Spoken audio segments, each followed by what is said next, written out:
Imagine waking up, checking your student loan balance, and finding out that thousands of dollars are just gone. No warning, no application. Just a single announcement from the government, and $10.3 billion in debt disappears. This isn't fiction. It just happened in Australia. But what if I told you this move could flip the future of student debt worldwide? On July 31st, Australia shocked the world. With one sweeping policy, they slashed 20% off every existing student loan, wiping debt for over 3 million people. No political games, no lawsuits, no Supreme Court drama, just instant relief. But why now? Why this? To understand that, we need to look at what pushed them to the edge. In Australia, young adults are choking under rising costs. Rent has skyrocketed. Wages have stalled. And for millions, student debt sits like a financial anchor, dragging down their futures. On average, a graduate owes $27,000, but repayments kick in when you're barely making $32K a year. So what happens when a generation feels like they'll never catch up? The government answers or risks losing them. This isn't just about loans. It's about a trap hidden in plain sight. In Australia, student debt grows with inflation. In 2023, inflation hit 7.1%, and so did student loan balances. Overnight, $1.8 billion was silently added to people's debts. No spending, no borrowing, just inflation. The public outrage? Immediate. And that's when something broke. Instead of wiping all debt, the government did something smarter. They reversed the inflation hike, then retroactively cut everyone's debt by 20%. No chaos, no court battles, no billions in bureaucracy. Just a clean, calculated reset. And for once, it worked. But not everyone was celebrating.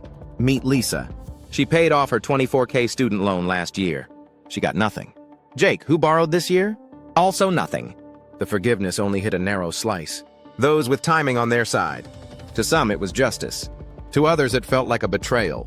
Can fairness ever exist in forgiveness? Now here's the twist. What if America followed suit?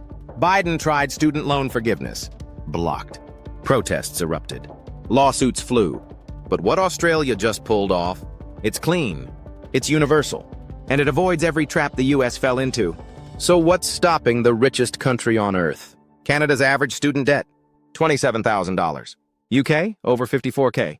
No forgiveness, no discounts, just mounting pressure.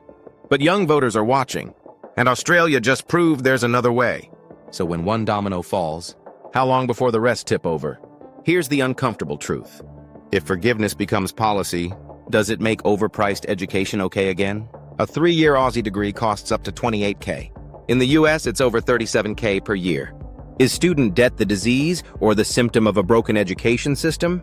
Some say this is reckless. That forgiving debt is like pouring gasoline on inflation, that it rewards irresponsibility and punishes sacrifice. Others call it overdue justice, an economic oxygen mask. So who's right? The economists sounding alarms, or the millions finally breathing again? One woman cried when she saw her balance drop by $9,000. Another said that she can finally start saving. But another whispered she felt stupid for paying it off early. This isn't just about money. It's about identity, hope, and finally having a shot at freedom. And that's what makes this moment revolutionary. Australia didn't just cancel debt. They cracked open a global conversation about fairness, about the price of education, and about what governments owe the generations they ask to build the future. So if you're wondering what's next for your wallet, your loans, or your kids' futures, subscribe to the Money Manual. Because this isn't just news, it's your story too.